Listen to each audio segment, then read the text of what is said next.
Olá, tudo bem? Meu nome é Anderson Campos, eu estou aqui para colaborar com a iniciativa que pretende dar suporte aos alunos do BCE que vão fazer o ENAD 2025, através da resolução de questões. A minha colaboração ela vai no sentido de uma questão do ENAD 2025, tá? É uma questão discursiva, número 4.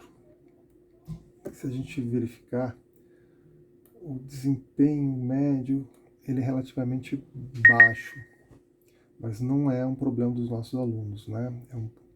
Se a gente olhar o resto do país, dos participantes, realmente a nota foi baixa. E é o tipo de questão que dá para a gente criar algum diferencial, né? Se você vai bem numa questão que a maioria vai tão bem, a gente pode ganhar algum destaque. A questão em si, ela envolve dois textos e ela fala principalmente de práticas de governança corporativa.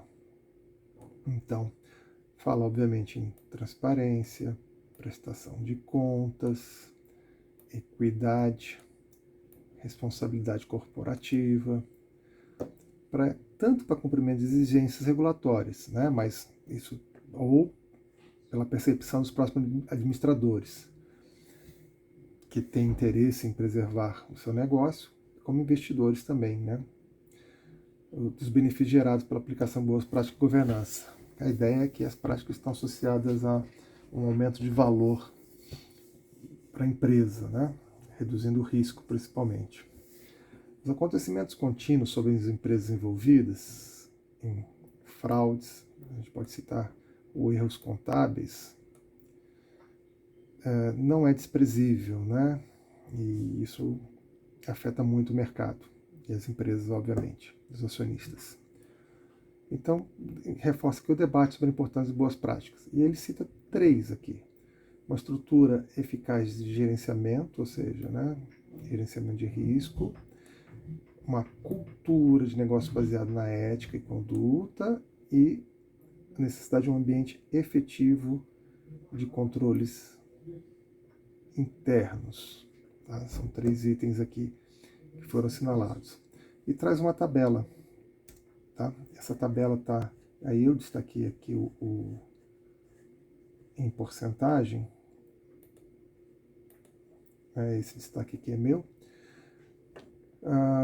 Que sintetiza respostas de uma pesquisa realizada pela KPMG, tá? Em relação a esses 3 itens: Código de Ética e Conduta, a área organizacional de gerenciamento de risco e auditoria interna, né? Aquela parte de controles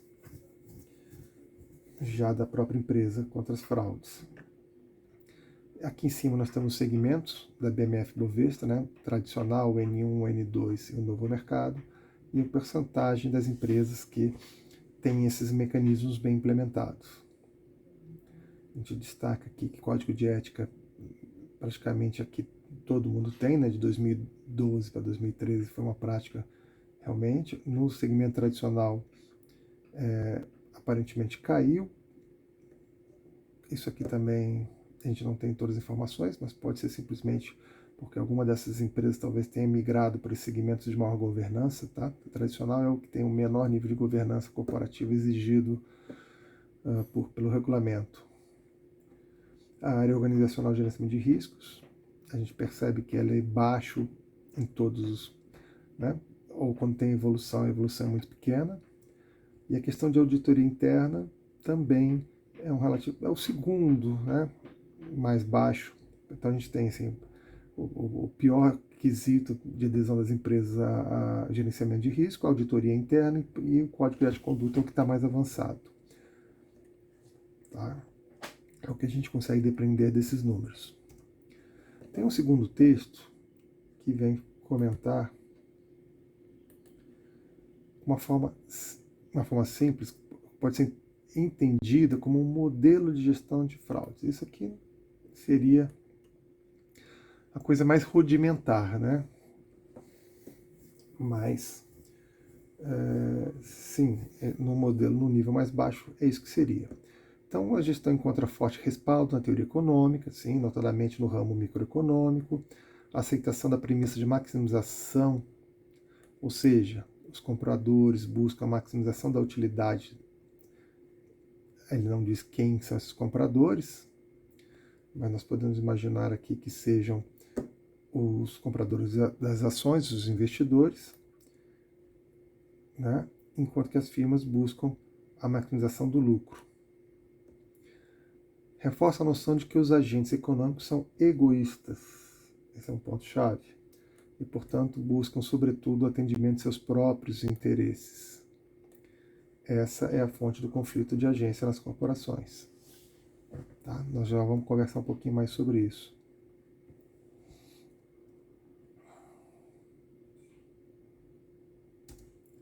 Então, a teoria da agência, que fundamenta grande parte da teoria sobre governança corporativa, ela se tem início numa tal chamada relação de agência. Essa relação de agência nada mais é que a delegação de poderes, ou seja, existe um principal, que nós chamamos, né, que a gente chama de principal, que quem delega, como se desse uma procuração, para que o agente haja em seu nome, no seu interesse. Então, o agente é o cara que recebe a autoridade, né, delega para tomar decisões, para maximizar o bem-estar do principal. É o caso, por exemplo, de um acionista que contrata uma gestão profissional. Esse gestor, esse CEO, tem que agir no interesse de quem? Dele próprio ou no interesse do acionista que contratou ele e colocou lá? Obviamente, do principal, que é o acionista. Só que surge um problema, e é um problema comportamental dos indivíduos. Né? A gente assume que cada um é maximizador do seu próprio interesse. Ou seja, é aquela palavra lá de egoísta, né? Se cada um está olhando para o seu próprio umbigo, haverá situações em que o agente vai pensar, opa, entre agir a favor do principal e o meu, eu vou agir no meu em detrimento do principal. E aí surgem os conflitos. Nas empresas, nós temos, como eu falei, algumas situações, a situação entre acionistas e gestores, aquilo que eu falei. Nós contratamos um gestor profissional e ele pode, por exemplo, querer gastar com benefícios mordomias para ele. Comprar um carro, um helicóptero no nome da empresa, que ele vai usufruir e não os acionistas. Né? Isso é para ficar num nível bem simples. Então ele pode usar recursos em seu favor e não favor do acionista. Há os acionistas majoritários e acionistas minoritários. Né? Porque se nós pensarmos em questão de voto, quem pode fazer a sua opinião valer, os acionistas majoritários, eles podem tomar decisões na empresa, eventualmente distribuição de dividendos ou não distribuição de dividendos, aquisição ou venda de ativos importantes, a revelia dos acionistas minoritários. Né? Esses caras são donos, mas não conseguem fazer a sua vontade valer. Nós temos aqui, considerando o conjunto, né, acionistas e gestores, aqueles que estão controlando de alguma maneira a empresa, em relação aos credores. Ao momento que você pega dinheiro emprestado de uma empresa, né, de um banco, uma empresa financeira, um banco ou de mercado de capitais, esse recurso deve ser usado com determinada, vamos dizer assim, parcimônia, né, dentro do risco contratado, acordado, e para que você possa devolver o dinheiro de quem você pegou emprestado. Se os acionistas e gestores fazem um mau uso ou desviam isso para projetos mais arriscados do que aqueles informados anteriormente, eles também estão transferindo o valor, né, desses detentores de capital terceiros para eles próprios. Então aqui você também tem um conflito de agência embutido, apesar de não é o caso da questão em si. E temos claramente também acionistas gestores, os proprietários, quem está, e os próprios empregados.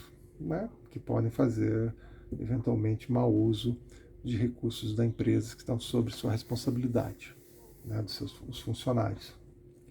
Então, nós temos esses conflitos potenciais envolvidos. Obviamente, o texto talvez esteja um pouquinho mais focado entre acionistas e gestores, entre acionistas aqui em gestores e empregados, né? Fica talvez mais nesses dois pontos aqui, quando você fala de auditoria interna, quando você está falando de gestão de risco, nós estamos preocupados eventualmente nessas parcelas aqui, tá? Falando em fraudes. Tem alguns outros fatores que vale a pena mencionar, porque não sabemos no futuro o que pode acontecer, mas ele é baseado, né, nessas relações sempre na questão da simetria de informação. Pense entre o controlador da empresa, obviamente quem está dentro tem maiores e melhores informações do que quem está fora. Então, se você tem uma empresa cujo controle dela, os acionistas, é bem pulverizado, é difícil identificar um controlador principal, né, que tenha forte poder de ação dentro da empresa, isso fica mais óbvio. Então, em tendo mais informações, quem está dentro pode lubridiar ou fazer mau uso dessas informações, né, não fazendo um famoso disclosure, né, e aí, portanto, a tal da transparência como respeito para diminuição dos problemas de agência, porque ela tenta a transparência no sentido de diminuir a assimetria das informações. Existe sempre o risco moral, também a função de riscos maiores, que nem sempre quem arca com eles é quem está tomando a decisão. Imagine o controlador da empresa, o gestor, que se porventura ele resolve fazer uma aquisição de uma empresa, algo de alto risco, porque pode ser bom para ele, mas não pode ser bom para os acionistas, né? E se der errado, quem vai arcar são os acionistas que vão perder valor, né, do seu patrimônio investido na empresa. E existe custo de transação, porque por mais que a gente tente lidar com isso, é impossível fazer contratos completos, né? Eles sempre serão incompletos, porque a gente não tem uma racionalidade limitada, porque são muito caros, é muito caro fazer contratos elaborados e é impossível abordar todas as situações. Algumas estratégias para redução desse custo, ou seja, podem ser desde os esforços pecuniários empregados pelo principal, ou seja, no caso o acionista, que pode dar incentivos de alinhamento de interesse, normalmente em termos de remuneração, principalmente remuneração mais direto, ou incorrer em custo de monitoramento. Então você paga auditorias externas, você mantém conselho de administração, conselho fiscal, você arca com uma série de estruturas para que você não seja prejudicado, por exemplo, pelo gestor da empresa, ou de auditoria interna, porque algum funcionário não provoque alguma coisa, algum estrago. O agente também, que são chamados bond costs, também podem assumir alguns custos para que o principal não seja prejudicado ou, no mínimo, compensado por decisões. Um caminho normal aqui de enxergar é quando um autogestor aceita ficar em quarentena, né? Em quarentena quando sai. Imagina, se eu sair de uma empresa A e vai para o concorrente direto B, ele está levando muitas informações privilegiadas. E o normal é que ele fique algum tempo em quarentena, né, em descanso remunerado, para que isso não ocorra. Seria um exemplo dessa situação, tá? Mas assim, ainda que todo mundo gaste dinheiro aqui ou se envolva de alguma maneira, nunca será possível zerar. Sempre haverá um custo residual de agência, tá bom? É o que diz a teoria. Temos algumas outras questões que sempre podem passar por isso, que é a separação entre estrutura de propriedade e controle, né? De novo, aqui quando a gente pensa, por exemplo, em ações preferenciais e ações ordinárias, né? As ações ordinárias são aquelas que têm direito a voto, enquanto as ações preferenciais não têm direito a voto. Tá? Então, assim, quem está controlando e quem é dono, né? Existem algumas discussões sobre isso. Uma das maneiras também de você reduzir um pouco o ímpeto dos gestores da empresa em fazer maus negócios, assumir riscos, né, morais indesejáveis, é você deixa pouco dinheiro sobrando dentro da empresa. Então você usa a dívida, porque assim ele tem que pagar juros, ou você faz distribuição de dividendos, para que fique o mínimo possível dentro de recursos financeiros dentro da empresa e mantenha o controlador assim atento, né? Ele não pode se dar o luxo, porque se tivesse uma folga financeira muito grande, ele pode começar a fazer um mau uso desse recurso.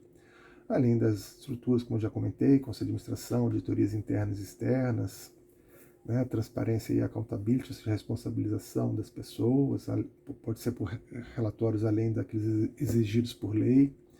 E como nós já comentamos, sistemas de remuneração interessantes, né, muitos deles baseados em opções sobre ações, né, como em algum momento no futuro, para estimular o gestor a não pensar no curto prazo, mas pensar no longo prazo também, como é o interesse do acionista. Nessa questão, depois desse texto, esses comentários, ela pedia algumas coisas. Era dividida em ABC, ou seja, com base na teoria microeconômica, nas informações apresentadas, ele faz o que se pede a seguir. E ele colocou aqui, identifique e explique a falha de mercado que boas práticas de governança citadas no texto 1 visam combater. O que nós temos lá no texto 1? Vamos voltar rapidamente lá. É aqui o código de ética e conduta, uma área de gerenciamento de risco e auditoria interna, né? Basicamente, principalmente, nós estamos citando esses 3 pontos aqui, que boas práticas citadas no texto visam combater. E apresente e discuta uma estratégia adicional que possa ser utilizada para lidar com a existência do conflito de agência nas corporações citadas no texto 2. Tá? O que nós temos aqui como citado no texto 2? A questão de antifraude, a questão dos próprios interesses, então, ou seja, ações egoístas e próprios interesses como destaque. E por último, com base nos dados da tabela, descreva os pontos críticos que a situação impõe aos investidores. O padrão de respostas apresentado é o seguinte, tá? Então, se você pegar o relatório, a gente vai encontrar. Ele dá um destaque justamente nas informações que nós já comentamos, de certa forma. A primeira é a simetria de informação, né? Porque aqui a ideia da transparência, como nós comentamos, que ela aumenta a questão, reforça, obviamente, a conduta de ética e prestação de contas, accountability, porque é no escurinho que se faz, né, as coisas erradas. Se você joga a luz, se você dá transparência, o espaço para esse tipo de ações, ela fica um pouquinho mais difícil. A questão do risco moral, né, assim, da gente mudar seu comportamento determinado de transação econômica, isso vale, por exemplo, como eu falei, para capital de terceiros, vale em outras situações entre o controlador, entre o gestor e o acionista. Ele vai aqui, como nós falamos aqui, os gestores e administradores, né, no longo prazo. A ideia do risco moral como falha de mercado poderia ser atribuída à contratação de gestores ou fechamento de contratos em que, a priori, são definidos interesses que visem a sustentabilidade da empresa no longo prazo. Então, aqui, por exemplo, uma questão que eu deixei de comentar anteriormente, se você dá um incentivo só pelo lucro do ano, o gestor pode sacrificar o futuro da empresa para obter o maior lucro possível e obter o maior benefício agora. Então, regras que diminuem esse risco moral, fazendo ele pensar tanto no curto como no longo prazo, né, que ele entregue resultados. Então, uma parte da remuneração dele ser atrelada ao lucro hoje e uma parte ao desempenho futuro, faz muito sentido para diminuir isso aqui. E a relação agente principal lá, que nós já discutimos um pouquinho, ele está falando sobre não foram convergentes, o agente pode agir de forma a maximizar seus próprios benefícios. E para isso tem acesso a mais informações que o principal, pois este normalmente não pode observar perfeitamente o agente. Tá? Então ele está discutindo a questão do agente principal. Né? Então ele separou 3 itens aqui que estão relacionados: a simetria de informação, o risco moral e a discussão do agente principal. Tá? Para a questão B, uma estratégia possível é a divulgação de modelos de remuneração e benefícios. Uma das soluções não apontadas e que nós destacamos é isso aqui. Para que a empresa, obviamente, como eu falei, tente entregar resultados de curto prazo sem sacrificar os resultados de longo prazo. Tá? Então, assim, você vai fazer o que a gente estava chamando de alinhar os interesses. Não vão ser completamente 100%, mas isso diminui o risco aqui envolvido, tá bom? A gente fala também da existência de um arcabouço regulatório, mas isso aqui é externo, provavelmente externo à empresa, né? Porque internamente já seria o código de ética, seriam os instrumentos de controle, como a auditoria externa que nós comentamos. E naquela tabela, na questão C, que mostra, ainda há um grande percentual de empresas que não possuem a área de estrutura organizacional responsável pela gestão de risco e por controles internos. É o que nós estávamos destacando, que se a existência de código de ética e moral já estavam naquela época bem desenvolvidos, a parte de gestão de risco e controle interno ainda estava fraca, né? E claro que isso aqui abre a possibilidade de ocorrência de fraudes, né? Como diz lá o texto 2, tá bom? Espero que tenha colaborado um pouco com o entendimento, para que com isso essa discussão possa favorecer questões futuras sobre a temática, tá bom? Muitíssimo obrigado, até a próxima.